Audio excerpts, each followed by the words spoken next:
the far left fascists are coming for Thomas Jefferson because he was a slaveholder. They're going to come for Washington. They're going to come for everyone who had anything to do with slavery.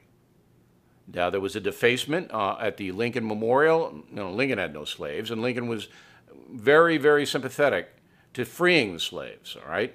And that's what got him killed. John Wilkes Booth was a fanatical pro-slavery person who assassinated Lincoln. Anyway, big defacement on the Lincoln Memorial. So these people on the left, and again, you can't equate them in any way, shape, or form with Nazis. You can't do that. It's a separate thing, all right? They're not going to stop with Trump or with Robert E. Lee's statue. They're coming for everybody. They want to shut up opposition. They want to hurt their opposition. And that's who they are. Now, here's the proof of this. All right, here's the proof.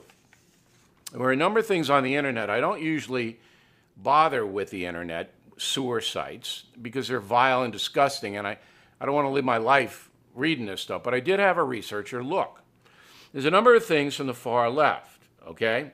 First is from the Revolutionary Abolition Movement. They've issued a statement on Charlottesville. Here's a statement from the Revolutionary Abolition Movement, far left. Our fighters show daring and willingness to risk their own safety for the sake of others, and we hold them in the highest regard. Due to their fortitude and unwavering determination, the anti-fascists held their ground and succeeded in stopping the rally. Okay, so they're fighters. They admit it. Okay, quote number 2. The American state is collapsing. As capitalism remains mired in crisis, its one solid position within a global order is crumbling.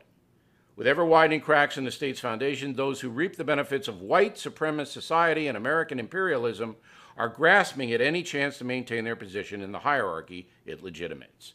So you get the picture. These far-left crew, okay, again, you can't equate them to the Nazis. They stand alone, want to destroy this country. Period. All right. This is from Crime Inc. or something like that. All right, this is an article. Again, far left deal. Quote, it's essential to build fighting formations capable of facing down far right violence. Fascists love to portray themselves as victims in order to claim the right to do violence to others. Their entire narrative is built around the contradiction. They are simultaneously master race and underdog, victorious and persecuted. So they're calling for fighting formations. Okay. Finally, this is from the same crew. The police will not protect us.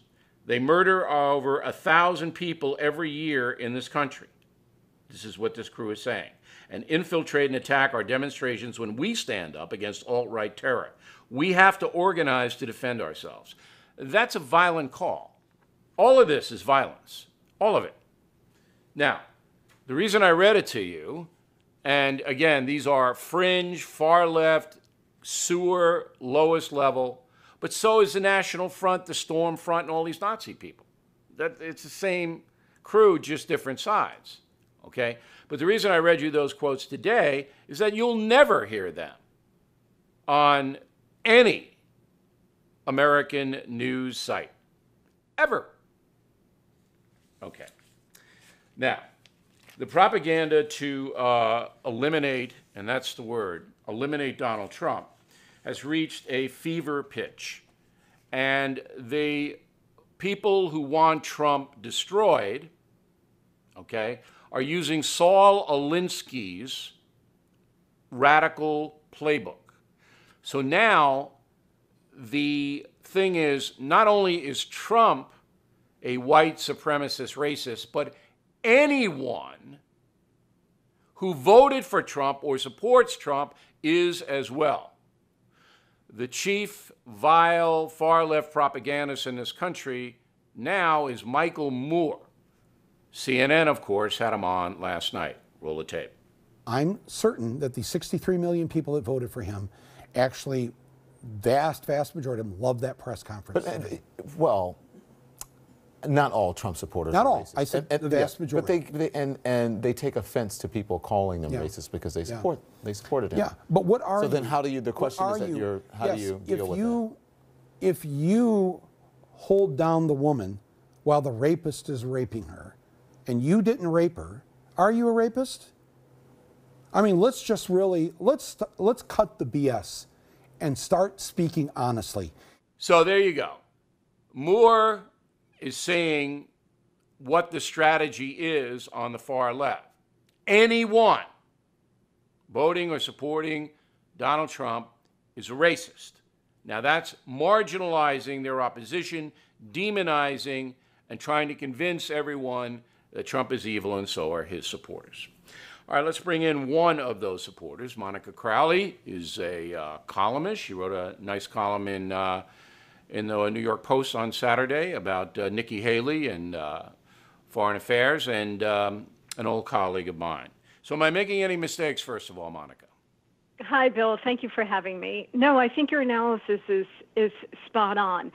You know, I've been watching this unfold for the last 2 years since Donald Trump announced his candidacy. First, he was dismissed as a joke, and then when it became clear that he was not just going to be the nominee, but likely the president of the United States, those forces that you just talked about began to galvanize because they realized that Donald Trump represented something new and different and a different kind of existential threat to their grand project, as you point out, of tearing America down to the very foundations of what the founders put in place, which made this country extraordinary and unique.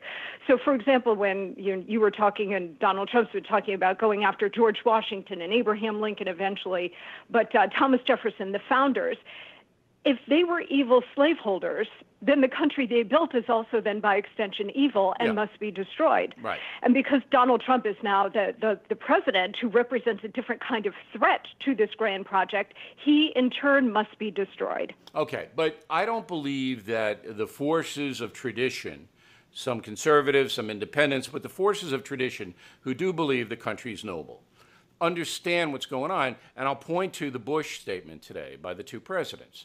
They are evoking Thomas Jefferson, but they don't understand the irony of doing that Jefferson is next, okay? They don't seem to see that.